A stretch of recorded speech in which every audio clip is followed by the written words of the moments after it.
Good morning and welcome back to the channel. This morning, it's quite a sad start to the video, and it's very humbling. It's very humbling. Over the last couple of days, I've received several messages of how the channel helps people in positive ways. And then we got a message a couple of days ago from Patricia, and she said, Baz, it's great sadness that we tell you that Kevin Leslie from the Grampian Boys sadly passed away yesterday. He was wearing his beloved Celtic team top and tracksuit when he passed away. I know he wouldn't have had it any other way. Hail, hail, Kevin Leslie. Your love for your team was known by all. Rest easy, my darling. And she then went on, and I do remember Kevin because he would always shout out the Grampian Boys, and I would always tell him it was a fantastic bus that left the Grampian. The Grampian bus is one of the good buses that is in Scotland. And she then went on to say, thank you every morning and every evening without fail. He watched you. We sat waiting for you to hit 15,000 subscribers. Kev was dancing when you hit 15,000 subscribers. So this is just a little nod to Kevin this morning before we get into the Celtic news. So yesterday, Celtic, a game of two halves again. Definitely a game of two halves. We're not going to just come out and annihilate teams from the beginning. It was hard to watch the first half yesterday, but let's listen to the manager and first of all and see what he had to say about the game yesterday. Yeah, very good win. These games are always about the first goal. And obviously we get it at the beginning of the second half, and then everything started to flow from there, the connection in the game, the speed in the game, and yeah, we then looked very good second half. The fans have gone away singing "Don't worry, be happy," but were you worried at any point in the first half that the wind was going to destroy any momentum or flow in your football? Yeah, well, to be fair, it was more than the wind. We didn't play quick enough and Nay shit, Sherlock. And move the ball, and we're accurate enough with our passing. I think everything was the passing was too slow, and we didn't quite connect the game. So we just talked at half time just around making closer connections so we could play quicker. It was difficult for both sets of players. But like I say, I thought St Mirren defended well. We didn't cause them enough problems in the first half just by the speed of everything. We lost the ball too quickly in the final third. But once we corrected that in the second half, I thought the players were excellent in the second half. Really good tempo in the game. Scored some very good goals and really hit a few others. Yeah, and that could.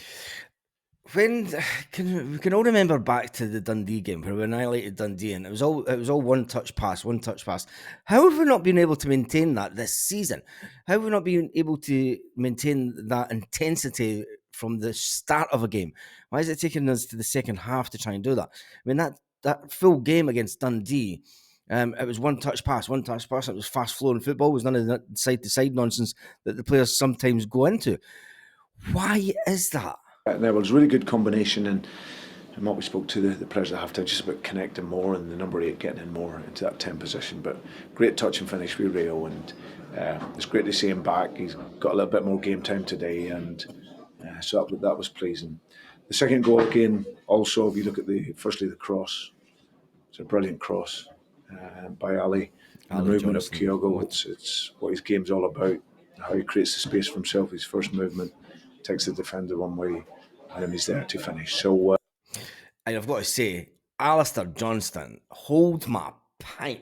That cross yesterday was absolutely sublime. It was fantastic, and it's the type of cross that you would expect. And then the third goal by the man that I said, by the man that I said would score 10 for Celtic when he joined Celtic just at the last transfer window. He is here on loan, and he's now on 7 goals. He is on 7 goals, the big man. So once we got to 2-0 again, the flow of the game, the tempo of the game was good, and then we started to press on and push on much better. And perhaps even more pleasing, despite the fact you've made a number of substitutions, you didn't lose any control or flow in the game. No, I think that was the key. We'd mentioned to the players in our meet earlier that that was going to be important for us. We want to make changes in the game. We want to bring the energy into the game.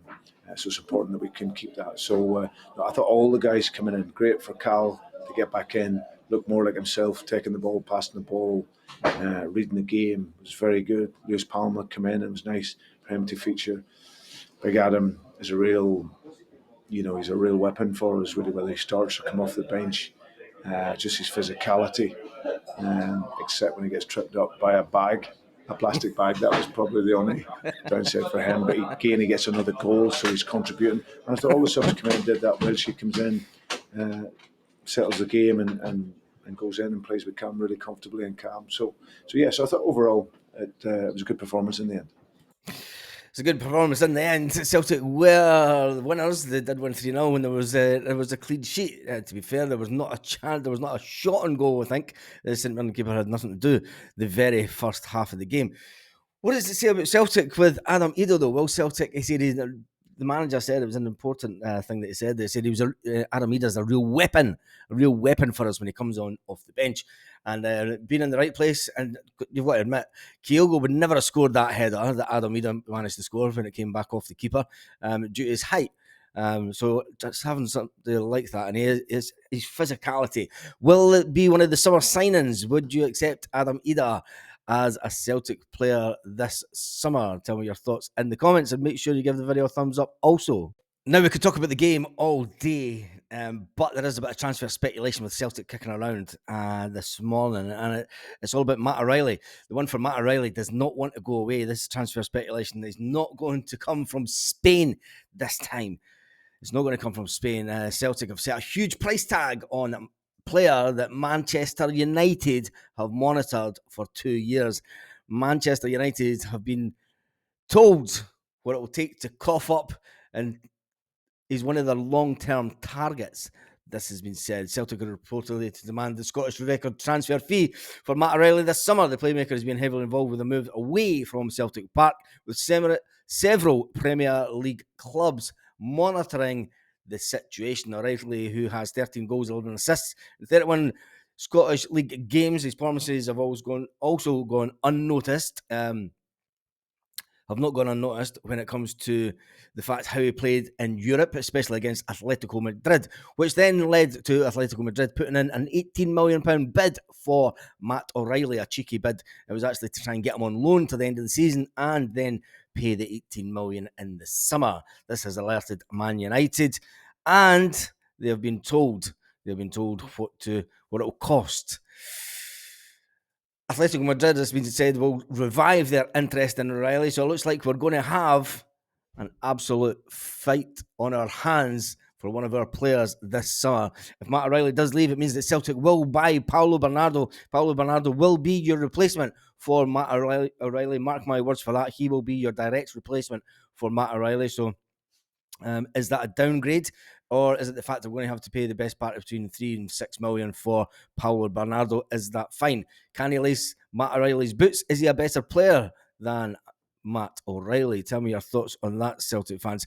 Man United are monitoring the midfielder since 2022. Celtic are not willing to allow the playmaker to leave cheaply. It's going to be an upwards fee of £25 million to take Matt O'Reilly away from Celtic. This will be bigger than the deal that took Jota away to £25 million to well, we all know where Jota went. He went away for the cash and ruined his football career, didn't he? Kieran Tierney went to Arsenal for around about £25 million. This is going to be more. They would like to trump that figure, and they will cash in on him, especially if we do not win the league. I still think that Celtic will win the league. It is in our hands. And I have said, people said yesterday on the video that, look, 1-0 wins between now and the end of the season will do fine. No, it won't. Celtic need to go out and win this title in style. 1-0 wins just doesn't do it for me. We ended up 3-0 yesterday. Could this be the countdown to Matt O'Reilly's Celtic career? And would you accept Paulo Bernardo as his direct replacement? Tell me your thoughts in the comments. And on that note, have a fantastic day, Celtic fans all around the world.